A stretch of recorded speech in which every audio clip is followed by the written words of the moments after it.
அட்லி இயக்கத்தில் விஜய் நடிக்கும் 59வது படத்தின் தொடக்க விழா சமீபத்தில் பிரம்மாண்டமாக நடைபெற்றது. இதைத் தொடர்ந்து இப்படத்தின் படப்பிடிப்புகள் தற்போது விறுவிறுப்பாக நடைபெற்று வருகிறது. கடந்த ஜூலை 1ஆம் தேதி இப்படத்தின் படப்பிடிப்பை விஜய் அறிமுக பாடலுடன் தொடங்கியுள்ளார். இப்படத்தில் விஜய்க்கு ஜோடியாக சமந்தா மற்றும் எமி ஜாக்சன் ஆகியோர் நடிக்கின்றனர். இவர்கள் இருவரும் அடுத்த கட்ட படப்பிடிப்பில் இணைவார்கள் என்று கூறப்படுகிறது. இப்படத்தில் பழம்பெரும் இயக்குனர் மகேந்திரன் முக்கிய கதாபாத்திரத்தில் நடிக்கிறார். மேலும் வில்லனாக சத்யராஜ் நடிக்க இருக்கிறார்.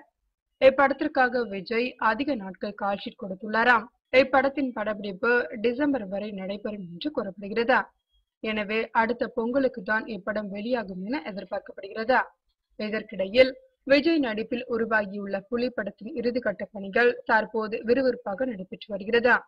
கூடிய விரைவில் ஆடியோவை வெளியிட்டு அதைத் தொடர்ந்து படத்தை விநாயகர் சதுர்த்தி என்று வெளியிடவும் திட்டமிட்டுள்ளனர்.